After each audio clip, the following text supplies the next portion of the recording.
So ayun, 4 AM dito sa Tayug. Pack up na rin kami. After nun, nandito na po kami sa Squall. Mamimili po si tito ko ng mga isda na babaunin namin. Nakarating na po kami sa Bani. Nag-stop over kami dito sa gasolina ng pinsan ng tito ko sa coffee shop niya. Pahinga muna yung mga bata. So habang naglalaro sila is naisipan namin nila tita at ni tito na mamalengke muna. Hanap po kami ng mga fresh na isda katulad niyan. Naiihawin mamaya. So nakita rin po kami dito ng mga seafoods katulad ng mga tahong yan at saka talaba. So habang tinatanong ni tito kung saan matatagpuan ng 828 Gems Beach Resort is bumili na rin po siya ng talaba. So dito pala yung mga baksakan ng mga fresh na seafoods nila. Yan katulad niya ng mga seashells, mga fresh na isdang malalaki. Dito po yung kanilang baksakan dito sa kanilang market. Dito matatagpuan sa Bani. Kaya mamaya is maghahanap na rin po kami ng mga iba't ibang ricado para sa kanilang mga putahe para mamayang lulutuin niya sa beach. So ayan, umakyat na po kami sa hagdanan ng kanilang palengke. Dito na rin po kami sa loob ng palengke nila.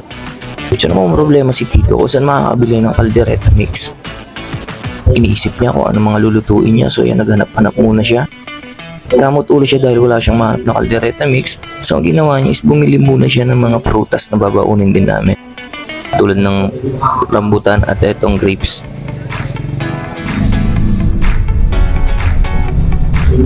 Biyahe na naman. Papunta na po pala kami sa Andap, Pangasinan, kung saan matatagpuan yung Tundol.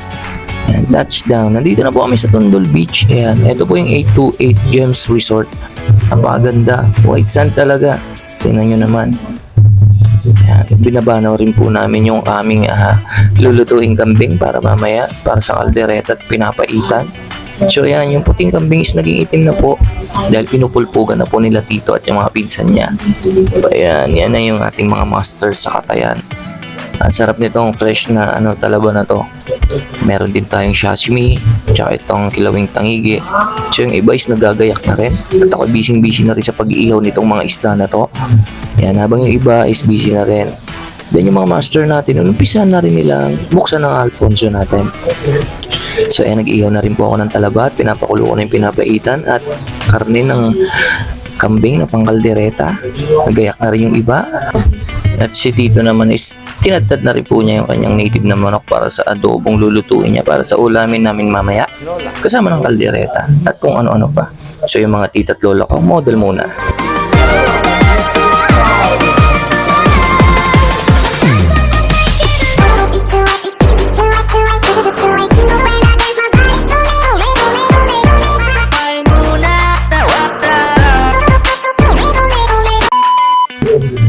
Nag-start natin kami mag-pictorial dahil mag-uumpisa na po kami maligo sa beach at mag-happy-happy. So ayun, hinatiran ko na rin po si tito ko ng beer dito sa gitna ng Pacific Antarctic Ocean. Joke lang yon. So natumba pa nga siya dahil alaga niya si Denise at si Bubble ngayon. Oops, huwag yun ang tingnan yung mukha ko dyan. Sanger yan, sanger.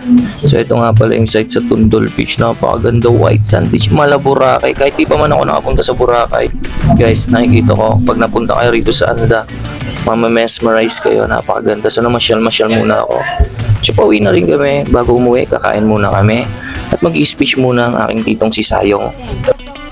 Hello mga kasayo, kakain na kami kasi uwi na kami tapos na yung reunion. Dalawang mini dyan dito. Tapos sa celebration. Trabaho na naman bukas. Hello mga kasayo, ito pagkain namin ako. Crab, swing, native na manok, kadal kami kambing, pinapay na ng kambing. At syempre, ay nasi. So nag-pack up na kami.